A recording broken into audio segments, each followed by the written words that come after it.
Previously on the Desert Doctors. At Big Red, the very first sand dune, my clutch decided it needed a bit of a rest.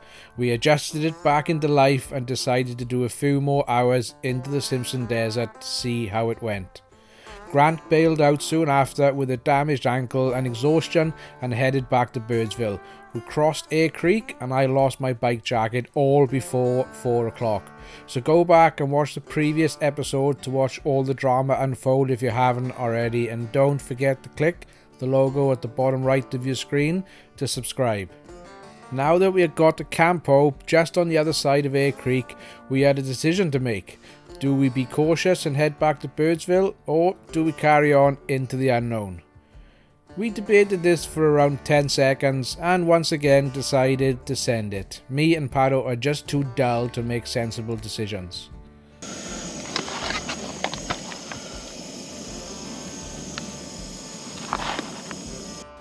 You can live on it, but it tastes like shit. Breakfast of champions. What time we got, Pat? Like 5:30? Something like that, yeah. 5:30? Yeah, it's raining. Yeah. Raining in the desert, people. Wow. This was not forecast, but I guess it'll be good for us when we go in, as long as it's not really bad. Day 6 or something, I don't know what it is. I'm gonna try and smash out a lot of these dunes today. Follow for some action.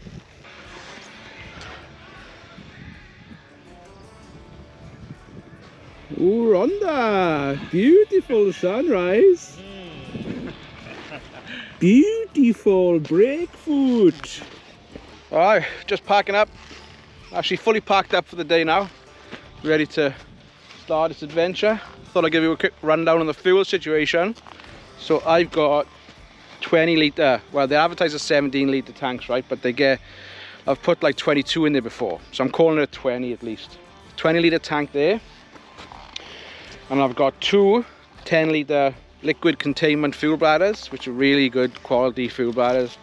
They do bleed a bit of vapour through them, but you know, I haven't had any leaks from them yet. Like liquid leaks. And as a double redundancy thing, I put them inside two custom made bags from Naz Bags in Queensland. She makes really good bags and they got eyelets everywhere and they're on there pretty solid. And I've got my extra water there. So I probably don't need 40 litres. I don't think I'll need anywhere near 40 litres, but Pado's bike's a bit thirsty, so I'm carrying a bit of juice for him, just in case really. So yeah, that's the fuel situation for the trip. We're pretty early into the game. We're only 100 k's across the dunes, so another 150 or something to go of dunes and then other roads and stuff. So yeah, let's start the journey for the day. Heading out of camp straight into the first dune of the day with no warm up for the poor DRZs. The sand feels really good early in the morning. I guess it's a little bit cooler and compacted down, and with the rain overnight the day starts off really well. The clutch feels good on my bike now, but it is obviously worn. We just don't know how bad. We don't have a spare or even a spare clutch plate, but we are riding identical bikes, so maybe some switching of the clutch plates could be done if the worst happens. The French line is very busy right now. All these travellers have been waiting for the creek crossing to open, and now that it is, they're all out here to see the green desert. So we thought, look, we won't die out here. We may have to leave the bike if it breaks down, but that won't be a priority if we want to live. We have enough food for 2 more days. The water and fuel situation is fine at the moment. It didn't last long. I get a bit too enthusiastic and had a crash at a decent speed crossing the centre rut. Not on camera, unfortunately for you viewers, but it happened fast and I didn't even have time to step off, which I'm normally quite good at, like a big orange ballerina. Anyway, time to slow it down a bit. We got a lot of work to do. The scenery is amazing out here. I know it sort of all looks like the same on camera, but as we crest every dune, I just want to take a photo. There's definitely something special about this place. We ride the 90k or so of dunes on the QAA line with a decent pace considering we are still pretty much fully loaded. A nice straight track with compacted dirt sections in between the dunes for a rest. We eventually get to the big clay pan where we will turn south and head to Poppel's Corner. We catch up with the Canberra lads here. We've been toing and froing with these guys for a while. They are crossing supported, so they're only as fast as they are support ute. They've done it a few times, so we had a good chat and they told us what we are in for. They tell us about the washing machine which is coming up, which sounds like a section that should be in Erzberg or Romaniacs, but it's coming up after Poppel's Corner apparently, and we will be hitting it in the midday sun. Time to put a hard enduro attic sticker on the 375k's to Mount Dare sign, and we get back on the horses. A nice little rest now for 20 odd k's down to Poppel's with no dunes. All of the 1100 sand dunes in the Simpson run north-south. It's the biggest parallel sand dune desert in the world. So if you're heading north-south, you're on a relaxing ride. East-west, well, welcome to Painesville. And to top it all off, we are riding across with daytime temperatures of 32 degrees. Yep, 32. Average temperatures for August are 23 degrees. Are we lucky or what? We get to Poppel's Corner and have a look around, which is the intersection of the states of Queensland, South Australia and the Northern Territory. Each of these are in a different time zone. Well, the time doesn't really matter out here. In the Simpson, there's two times, daytime and nighttime. On. Poppel's Corner, Paro. So I'm in South Australia. No, I'm Queensland. Paro's in South Australia. Headlights on. Northern Territory now. In the absolute middle of nowhere, or as they say in Wales, the back of bloody beyond. Whew. Some quick photos, a sticker and some sugar, and it's time to enter the washing machine. So the Canberra lads told us it's a 40k section where there's no breaks in between the dunes, and on top of that the tracks are no longer straight. After a few more clay pans we get into it and they weren't wrong.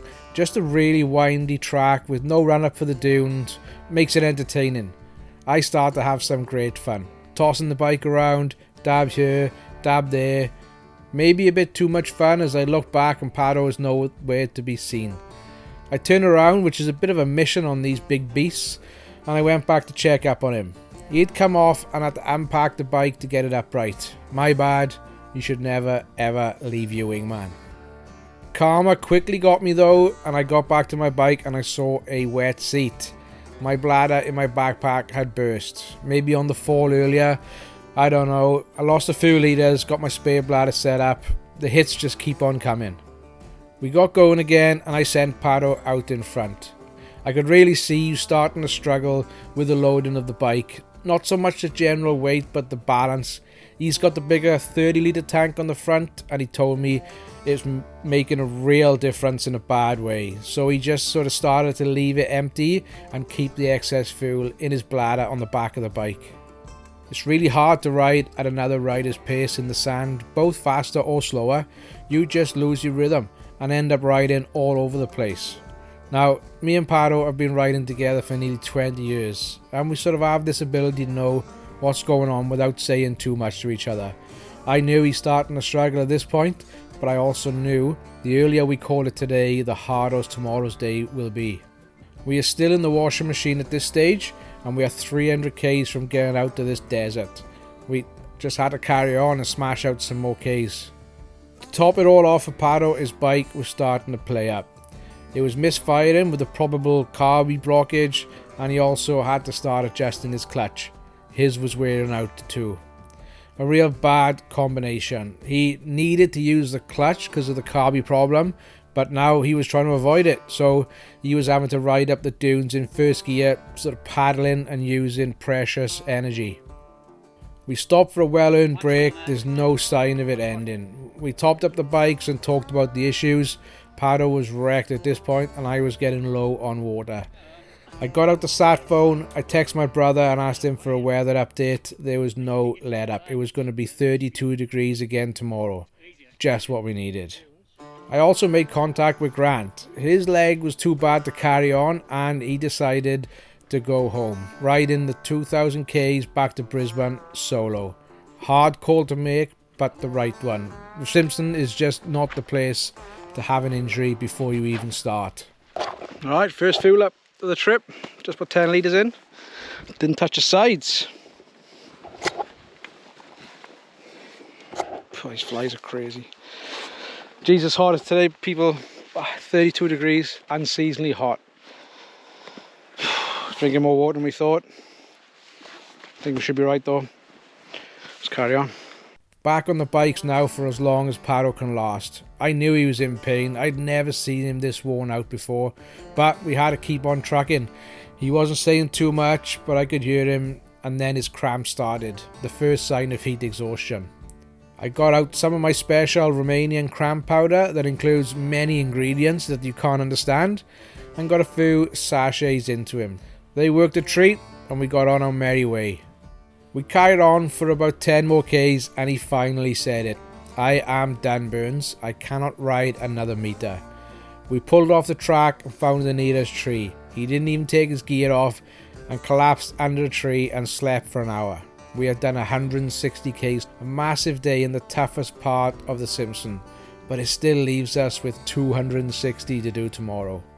Our achievements don't look like much on the map, but we know the dunes end at some point tomorrow. We just didn't know where.